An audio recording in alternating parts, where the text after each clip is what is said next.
യുദ്ധസംഘർഷങ്ങൾക്കിടെ ഹോങ്കോങ്ങിൽ നിന്ന് സൗദി അറേബ്യയിലേക്ക് പോയ ചരക്ക് കപ്പൽ കൊല്ലം തീരത്തടുപ്പിച്ചു. ബിനോയ് വിവരങ്ങൾ നൽകുകയാണ്. ഈ കപ്പൽ നങ്കൂരമിടുന്നതിന് വേണ്ടി കേന്ദ്ര ഷിപ്പിംഗ് മന്ത്രാലയത്തിൻ്റെയൊക്കെ സഹായം തേടിയിരുന്നല്ലോ. എത്ര ജീവനക്കാരാണ് കപ്പലിൽ ഉണ്ടായിരുന്നത്? എന്തൊക്കെയാണ് വിവരങ്ങൾ?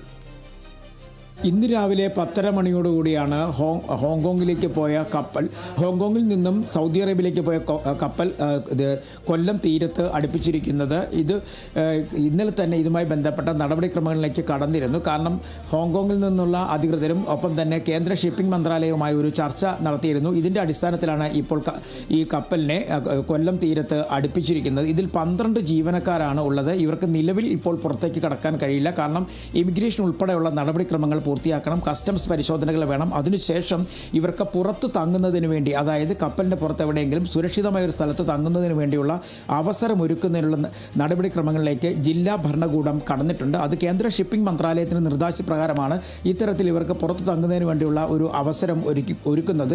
ഇതുപോലെ കുറച്ച് കപ്പലുകൾ കൂടി, അതായത് ചരക്ക് കപ്പലുകളാണ്, ഗൾഫ് നാടുകളിലേക്ക് പോകുന്ന കപ്പലുകളാണ്. അതിൽ പലതും ഇന്ധനങ്ങൾ ഇറക്കിയതിന് ശേഷം, അതായത് എണ്ണ ഉൾപ്പെടെ, ക്രൂഡ് ഓയിൽ ഉൾപ്പെടെയുള്ള മറ്റ് രാജ്യങ്ങളിലേക്ക് കൊണ്ടുപോയതിന് ശേഷം മടങ്ങിപ്പോകുന്ന കപ്പലുകളാണ്. അതിൽ കുറച്ചെണ്ണം കൂടി ഇത്തരത്തിൽ കൊല്ലം തീരത്തേക്ക് അടുപ്പിക്കുന്നതിന് വേണ്ടി കേന്ദ്ര സർക്കാരിൻ്റെ അനുമതിക്കായി കാത്തു നിൽക്കുന്നുണ്ട്. അങ്ങനെയാണെന്നുണ്ടെങ്കിൽ വരും മണിക്കൂറുകളിൽ കൂടുതൽ കപ്പലുകൾ ഈ തീരത്തേക്ക് എത്താനുള്ള സാധ്യത തള്ളിക്കളയാനാകില്ല എന്നാണ് കൊല്ലത്തു നിന്നുള്ള പോർട്ട് അധികൃതർ അറിയിച്ചിട്ടുള്ളത്. നിലവിൽ ഇപ്പോൾ ഒരു കപ്പൽ മാത്രമാണ് അടുത്തിട്ടുള്ളത്.